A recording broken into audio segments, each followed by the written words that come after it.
Good morning. I'm Paul McGowan. Let's see what the mail brought. These are all from our website, by the way. If you go to psaudio.com, you can ask me a question through the website, and then our editors go through it and pick out the juiciest ones. I think they try and stump me. I don't have a chance to look at these beforehand, so let's see what we got. All right, Ron from the Netherlands. Ooh, that's a fur piece. Oh, boy, do I love the Netherlands.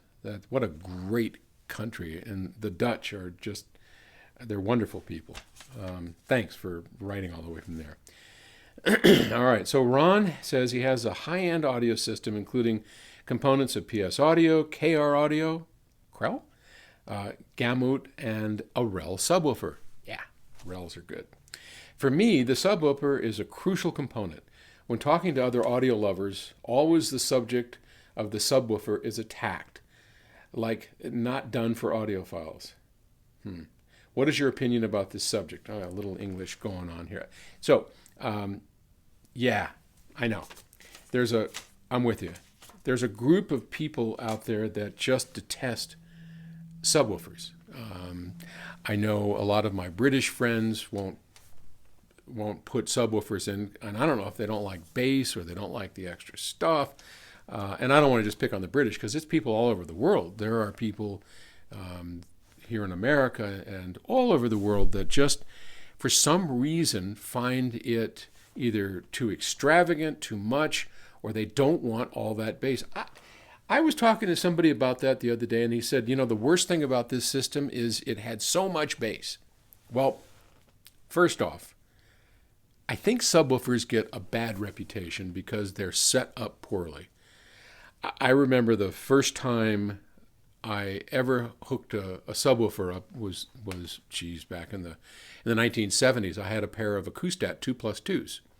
And Acoustats are an electrostatic speaker, and electrostats basically don't have a lot of dynamics, and they don't have a lot of bass, but they have a lot of other good qualities. Those are not among them. And I really missed having bass. It's just such a critical component of music. You may not even notice it, but when you're at a concert, especially like I like an acoustic symphonic concert, there's a lot of bass going on, whether it's musicians pounding on the floor, the conductor jumping up and down on his podium, or the deep basses going. There's a lot of low frequency energy there that gives the performance a sense of realism.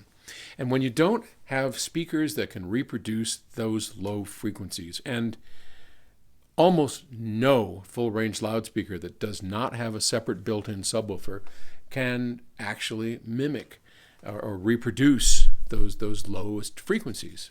I know the hair on the back of your neck is probably going up, because a lot of people look down and go, mine will go down to 16 hertz. Yeah, right. Good luck getting that into the room without a subwoofer. But that's a whole nother story that we'll go into, if you ask me.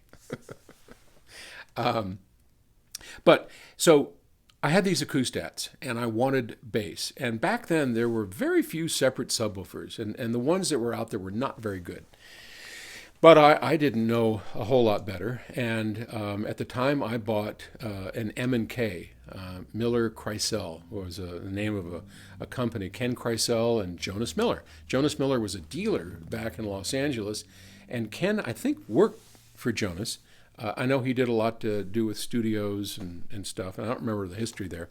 But they started a loudspeaker company called M&K, and they made a lot of great low-cost systems. And one of the systems that they really liked was these three-piece system, where you had a set of bookshelves and a single sub. And that was sort of a full-range system. So they made separate subwoofers. And to be honest, and I don't want to be critical, but this was years ago, they weren't very good. And for any number of reasons. In any case, I hooked it up at home. I was excited. I ran the wires to it. I cranked it up, and I started listening. And damn if I didn't have more bass, definitely.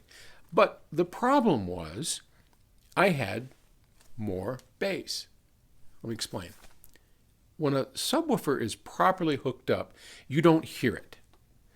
You don't hear something whoom, whoom, whoom from the side or from over here.